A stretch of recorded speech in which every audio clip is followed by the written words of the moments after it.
Hey everybody, Chris the Old Ass Retro Gamer here, and welcome to another episode of Top 3 Tuesday. Today's episode is actually going to be a follow-up to last week's, which was my favorite games of 2018. This is going to be my favorite games that I beat in 2018. So this does not necessarily mean that these games came out last year. These are just games from any era that I beat. Retro, modern, doesn't matter. If I beat it last year, it was game. Aha! Wordplay! So let's get right into it with number 3. Superhot VR, probably one of my favorite VR games that I bought last year. I talked about this in the related video where this is a first-person shooter puzzle game. You're placed into a position where there are enemies coming at you. They could be anywhere. They could be in front of you, behind you, above you, below you, depending on the terrain, and there are a specific amount of weapons laid out. You have to figure out how to kill all these people that are coming at you with the weapons provided without dying yourself, and if you stop moving, time slows down. If you start to move, it speeds back up to normal speed, so when it's slowed down, it gives you time to think and try to plan a strategy. I played through this game within a week. It was so much fun. I enjoyed the hell out of myself. I do not have a picture of me beating this game because when I beat it, I had the VR headset on, so it's not like I was just going to be able to rip it off, grab my camera, and take a picture of the TV. I didn't even think of it at the time, so you're just going to have to trust me. Check my trophies on my PlayStation account. You'll see that I did. But when you do beat the game, there's a couple of extra modes that get unlocked. Super fun. I'm definitely going to play through this one again because it is, like I said, one of my favorite games for the PSVR.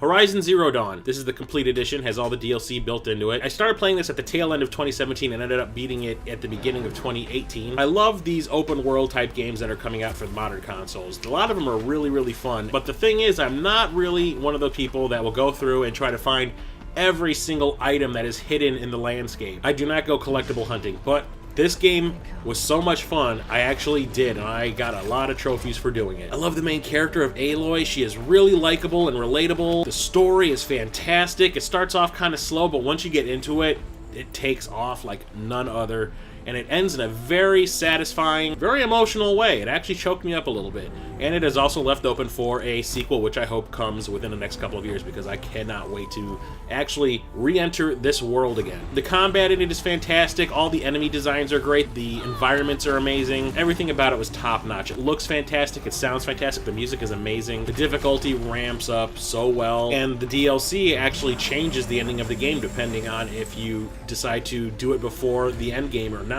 It is near perfection. One of my favorite games of all time now.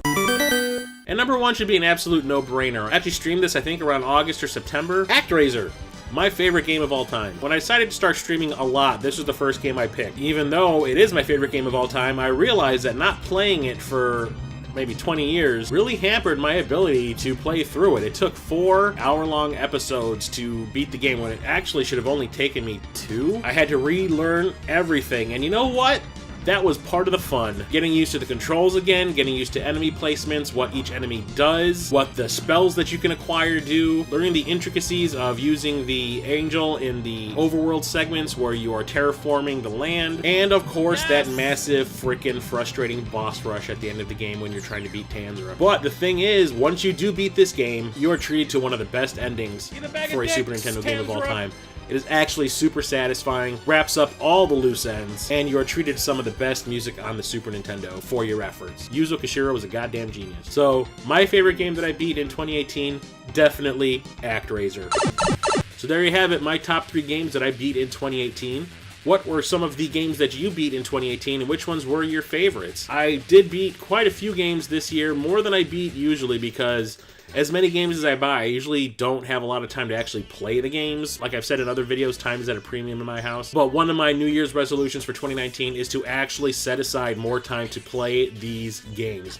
I buy so many of them, they need to get played. So let me know what your favorite games you beat in 2018 were. And until next time, and the next Top 3 Tuesday video, I am Chris, the Old Ass Retro Gamer, signing off.